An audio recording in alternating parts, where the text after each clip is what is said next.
Grabe mga Q.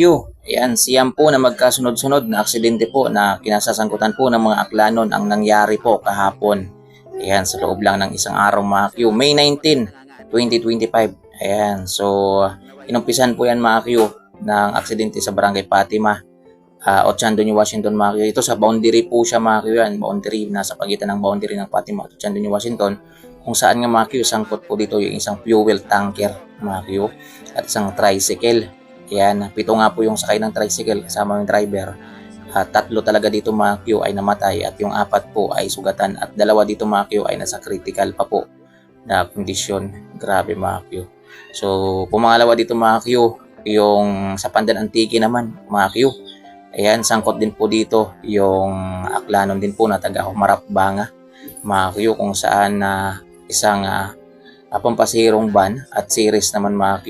Ayan, at yun nga, patay nga yung driver ng van na si Jolito Nagor, 64 years old, residente po siya ng Humarap Banga, mga Q. At yung sakay naman ng series bus, mga Q, yung 14 sasakay ng series bus, ay sugatan naman mga Q at nakakaranas ngayon ng mga minor injuries sa katawan mga Q. Yung pumangatlo naman mga Q ay yung sa Barangay Pudyot, Tangalan. Ayan, matapos ngang sagiin ng isang sasakyan, yung isang tricycle na naging sanhi kung saan bumaliktad ho talaga yung tricycle mga Q. Ayan, kaya yung driver mga Q ay nakaranas din ng mga injuries sa katawan mga Q.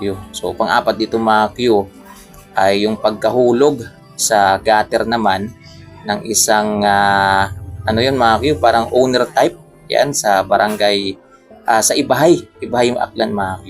Yan, at pang-5 ay ang banggaan naman mga Q ng tricycle at isang motorsiklo sa Barangay Poblasyon, Numancia, Aklan. Grabe mga Q. Yung pang-6 ay motorsiklo din mga Q na aksidente sa Dungon East, Numancia, Aklan pa rin mga Q. So 2 talaga yung naitala na aksidente sa Numancia. Yung pang-7 mga Q ay isang babae sugatan naman, nasagi siya ng pick-up habang tumatawid po siya mga Q. Dito naman siya sa may Bulwang Numancia o Numancia pa rin mga Q. Grabe, 3 po yung naitala na aksidente kahapon sa Numancia. Yan. So yung pang-8 mga Q ay yung isang motorsiklo din. Yan, bumangga sa pader sa isang bahay mga Q sa New Buswang Kalibo. Ayan, New Buswang Kalibo naman to mga Q. Yan buti na lang pader yung binanggaan niya mga Q, hindi tao. At yung pang-9 mga Q, yan, banggaan din sa pagitan ng 2 motorsiklo mga Q. Ito naman ay sa Boracay mga Q. Grabe yung pangyayari na yan mga Q. Sunod-sunod po siya. Yan, sa loob lang ng isang araw mga Q. Oras lang po yung pagitan. Kaya keep safe everyone. Yan, ingat po talaga tayo.